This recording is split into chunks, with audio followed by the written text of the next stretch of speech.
la parole de Dieu comme on le croyait. Alléluia. Mais Jésus, eh bien, n'est pas le fils de David.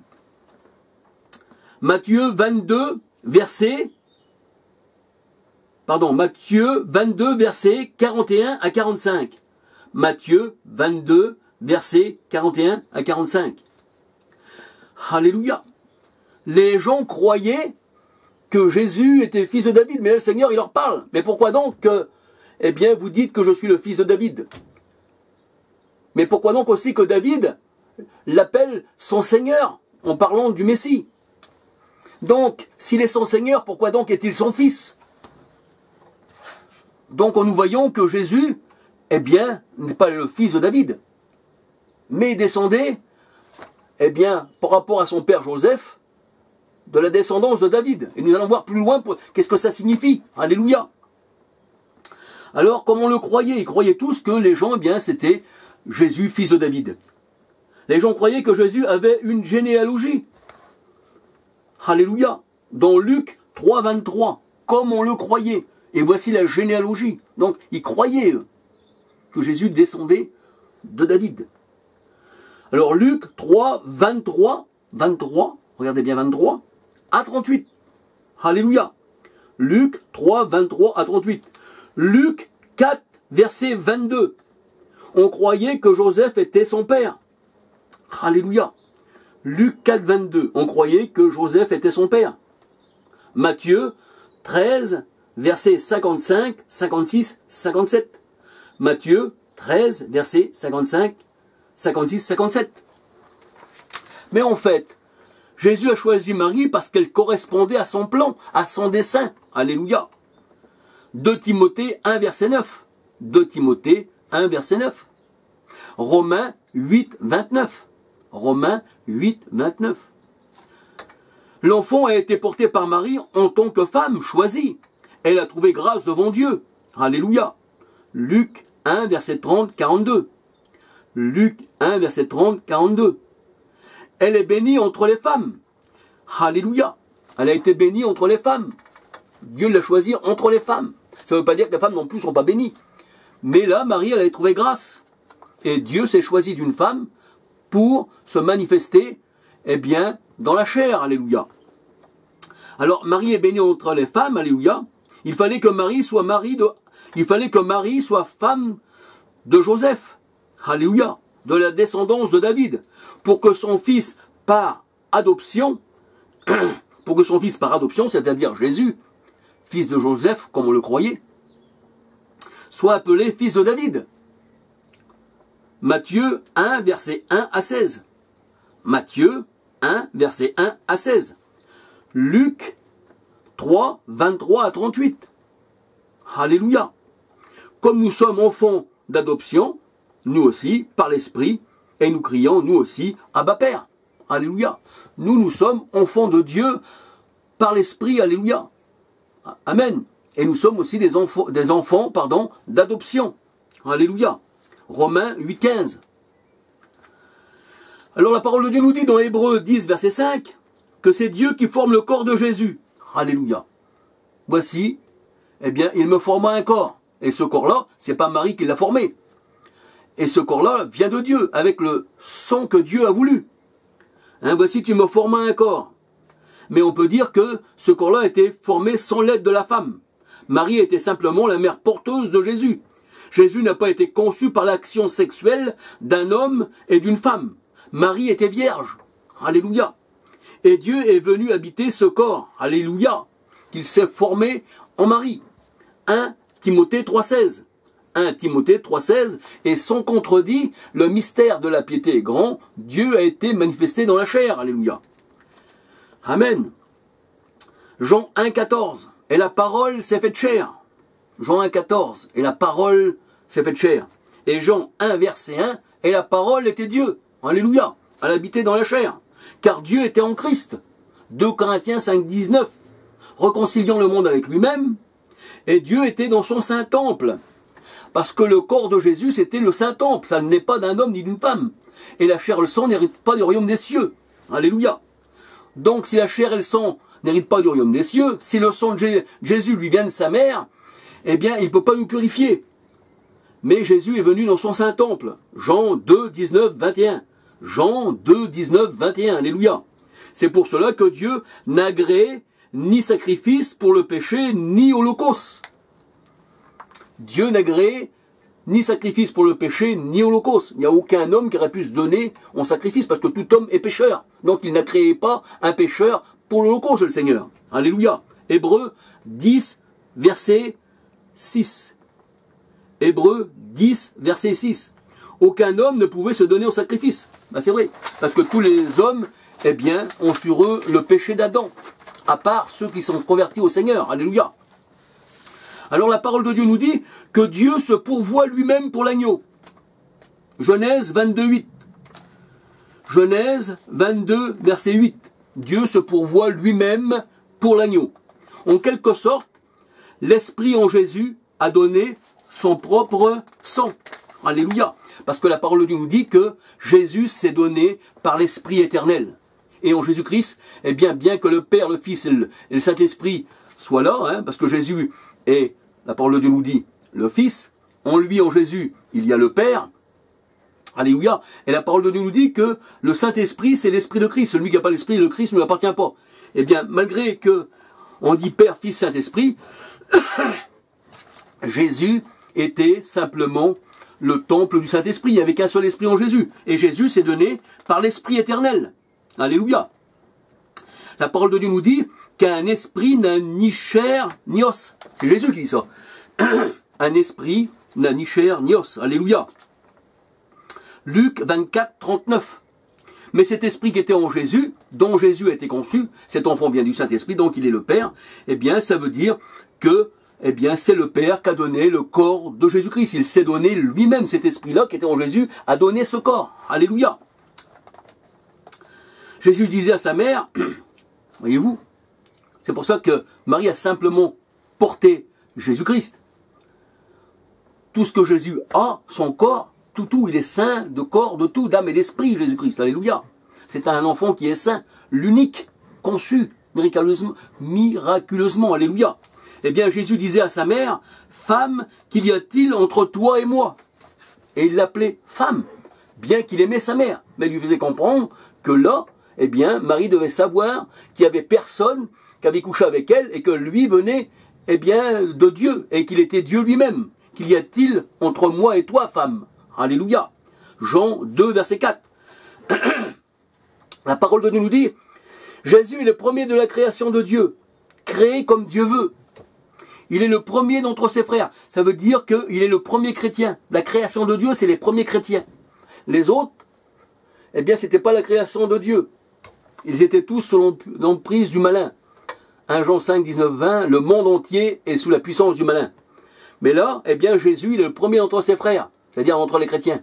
Il est le premier de la création de Dieu. C'est le premier homme créé selon Dieu. Alléluia.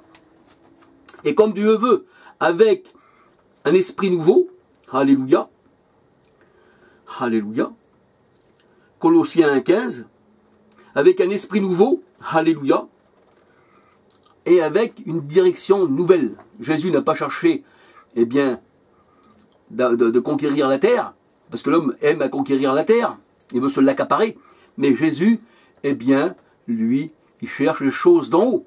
Alléluia. Donc il a un esprit nouveau avec un chemin nouveau. Il a dit lui-même, je suis le chemin, la vérité et la vie. Amen. Il est le principe de la création de Dieu. Alors nous voyons qu'il est la création de Dieu, l'homme nouveau. Hein, la parole de Dieu nous dit que le premier Adam c'était une âme vivante, le dernier Adam c'est devenu un esprit vivifiant. Et ce dernier Adam-là, alléluia, eh bien c'est l'homme nouveau. C'est le premier Jésus de cette création. Alléluia, avec l'esprit. Mais la parole de Dieu nous dit aussi que Jésus est le principe de la création de Dieu. Ça veut dire qu'il a tout créé, Jésus. Alléluia. Apocalypse 3, 14. Hein, il est le principe de la création de Dieu. Car il a tout créé. Il a tout créé. Colossiens 1, pardon, versets 15 à 20. Et la parole de Dieu nous dit que les premiers disciples, hein, ceux que Jésus là, a choisis, ici et ça, eh bien, sont les prémices de ces créatures. Alléluia. et Jésus est le premier de ses prémices. Jacques 1, verset 8. Alléluia. Jacques 1, verset 8. Le corps de Jésus était glorieux. Il est monté au ciel avec son corps, au contraire d'une autre qui doit être changée, en corps céleste, pour une durée éternelle. Alléluia. Parce que ce corps-là ne subit pas le temps. On vieillit. On dit c'est un vieil homme. Il paraît vieux de corps, il paraît vieux de tête. Ses cheveux ont blanchi. Le corps ne subit pas l'éternité. Donc il nous faut être changé comme Jésus-Christ avec un corps éternel, un corps glorieux. Alléluia. 1 Corinthiens 15, versets 42 à 51. 1 Corinthiens 15, pardon, versets 42 à 54, pardon. 1 Corinthiens 15, versets 42 à 54. Donc Moïse est venu avec le sang, comme je vous ai dit tout à l'heure, la première alliance, des veaux et des boucs, et avec de l'eau. Et il en fit aspersion sur le peuple en disant, ceci est le sang de l'alliance. Alléluia. Que Dieu, eh bien, a fait pour vous. Amen. Hébreux 9, versets 18 à 23. Hébreux 9, versets 18 à 23. Mais Jésus, en prenant la deuxième coupe après le repas de la Pâque, parce que vous savez que Jésus aussi, il a pris, eh bien, quand il a fait la Pâque, la dernière Pâque, la parole de Dieu nous dit, eh bien, là, il s'est mis avec ses disciples, il s'est mis à table, il a mangé, mais avant le repas, la parole de Dieu, elle dit, eh bien, Jésus prit une première coupe, et l'a donnée aux disciples, et buvez-en tous. Alléluia. Et les disciples en boivent tous. Et là, ils mangent ensemble le repas, alléluia. Et après le repas, là, il y a une deuxième coupe. La parole de Dieu nous dit que Jésus prit la deuxième coupe.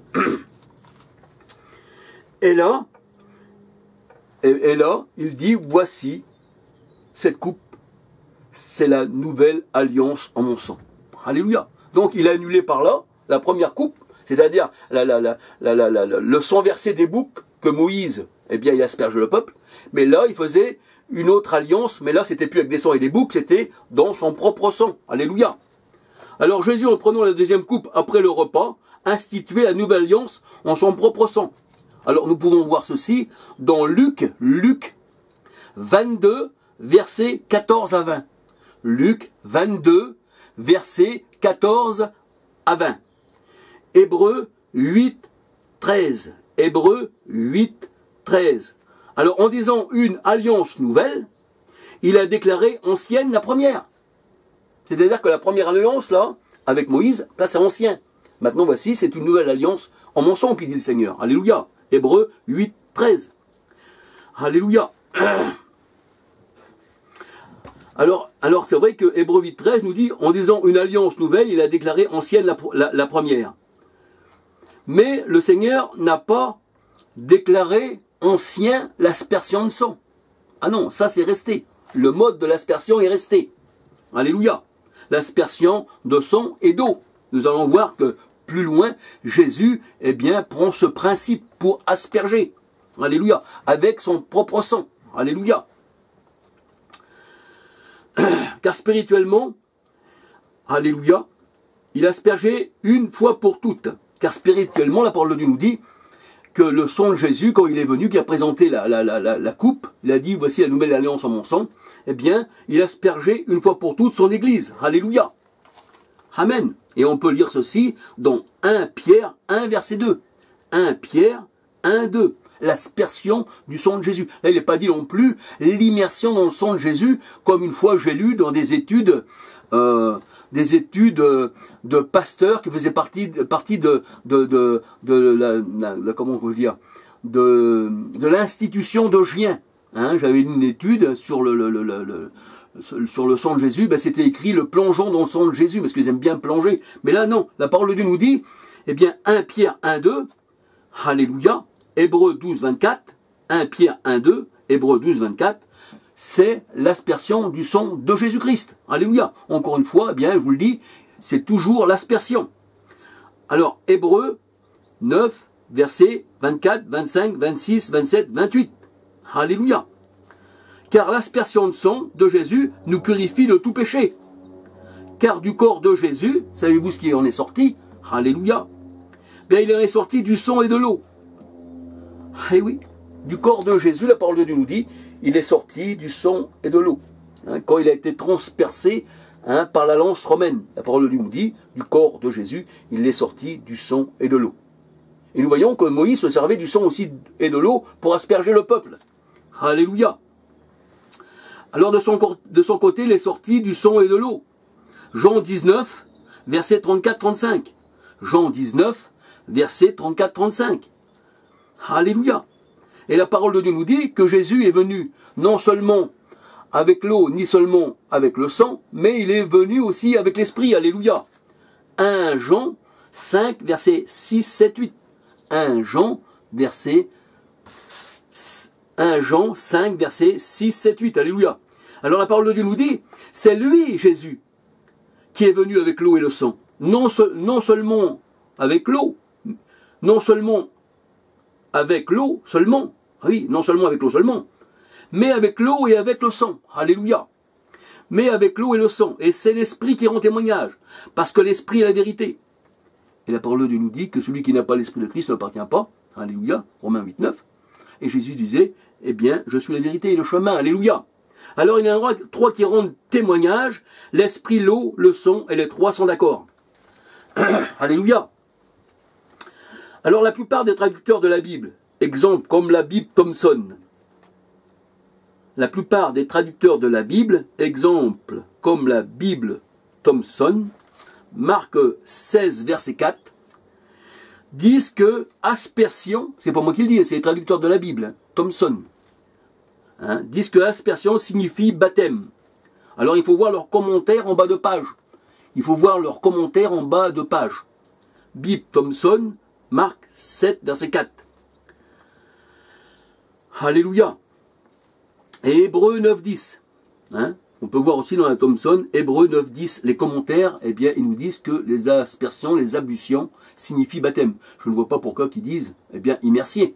Donc ils ne savent même pas ce qu'ils disent, parce qu'ils disent le contraire dans la parole, et dans les commentaires, ils disent autre chose. Alors, voir aussi la nouvelle Bible second. La nouvelle Bible second. Marc 7, 4 aussi, avec les commentaires. Version Louis II, révisée, dite à la colombe. Voir la nouvelle Bible second, Marc 7, verset 4. Version Louis II, révisée, dite à la colombe. Voyez les commentaires. Ils disent que aspersion veut dire baptême. Et Hébreux 6, verset 2. Pour la doctrine des baptêmes. Ils disent que c'est la doctrine des aspersions ou des ablutions. La Sainte Bible, avec commentaire de John MacArthur. Nouvelle édition de Genèse. 1979. Voir Hébreux 6, verset 2. Là, il parle, qui dit aussi, MacArthur, bien nous dit que, eh bien, baptême veut dire aussi aspersion. Voir aussi la Bible de Jérusalem, Marc 7, verset 4, nous dit qu'asperger, eh bien, c'est aussi un baptême. Comprenez-vous? Alors la Bible, l'original, avec les mots d'aujourd'hui, Hébreux 6, 2, ils disent que le baptême est possible, Hébreux 6, 2, baptême, ils disent que cela vient des Juifs et que c'est aussi une aspersion. Alléluia. Alors il est évident que les purifications de l'Ancien Testament étaient des baptêmes, comme baptisés en Moïse. 1 Corinthiens 10, 1, 2. 1 Corinthiens 10, 1, 2. Baptisés en Moïse. Ça veut dire que même en Moïse, eh bien, il y avait des baptêmes. Alléluia. Mais là, le baptême en Moïse, ce n'est pas un baptême d'eau. Alléluia. Parce que Moïse n'est pas de l'eau. Baptisé en Moïse signifie simplement que lorsque le peuple hébreu est sorti du pays d'Égypte, eh bien, la parole de Dieu nous dit qu'ils commencèrent à murmurer contre Moïse dans le désert. Et Moïse disait, vos murmures ne sont pas contre moi, mais sont contre l'Éternel. Parce que c'était les paroles de l'Éternel que disait Moïse. Et là, ils ne croyaient pas en Moïse. Ils étaient carrément hors de la vue du champ de Moïse. Ils ne voulaient rien savoir de lui. En Égypte, on avait tout ce qu'il fallait pour manger, tu nous emmenais dans un désert pour mourir. Et là, ils murmurèrent contre Moïse. Mais quand Moïse, par la force de l'Éternel, avec l'Esprit de l'Éternel, et que l'Éternel ouvre la mer, mais qu'il se sert de Moïse comme un instrument, Eh bien, la parole de Dieu nous dit, là, ils crurent en l'Éternel et en Moïse. C'est-à-dire que là, c'est carrément autre chose. Ah oui, vraiment, vraiment, il vient de Dieu. Alors là, la parole de Dieu nous dit, ils ont été baptisés en Moïse, c'est-à-dire qu'ils ont revêtu ce que Moïse leur a dit. Comme un peu, nous sommes revêtus en Jésus-Christ. Galates 3, 27, 28. Vous tous qui avez été baptisés en Christ, vous avez revêtu Christ. C'est-à-dire, on revit ce que Christ nous dit. Ses paroles, son esprit. On prend tout bon pour compte. Et on s'engage après avec lui. Alléluia. C'est-à-dire que c'est que le baptême, c'est un engagement de bonne conscience. C'est-à-dire que si vous aujourd'hui vous écoutez, vous êtes peut-être hors de moi, mais avec les paroles que je vais vous dire, eh bien vous serez baptisés dans ce que je vais vous dire. Vous allez revêtir mes paroles. Non qu'elles viennent de moi, mais elles viennent de Dieu. Mais baptisant en Moïse, ça veut dire, eh bien, être revêtu des paroles que Moïse, avec les actes du Seigneur, eh bien, a fait quand il est sorti du pays d'Égypte. Là, ils ont vu que Moïse était vraiment un serviteur de Dieu. Alléluia. Ils ont été baptisés par ses paroles, ils ont reçu ses paroles et ils ont obéi. Alléluia. Donc, nous voyons que le mot baptême a plusieurs connotations. Eh oui. Le baptême a plusieurs connotations. Et Moïse, d'ailleurs, lui, eh bien, il n'a pas touché l'eau, puisqu'il est passé à pied sec à travers de la mer. Baptisons Moïse, ça veut dire baptiser dans ses paroles. Moïse et le peuple hébreu, a passé à pied sec à travers de la mer. Alléluia. Quand les disciples de Jean ont eu une dispute avec un juif au sujet du baptême, nous apprenons que cela touchait la purification. Alléluia. Quand les disciples de Jean-Baptiste ont eu une dispute avec un juif au sujet du baptême, nous apprenons que cela touchait la purification. Et que le mot baptême est équivalent à celui de purification.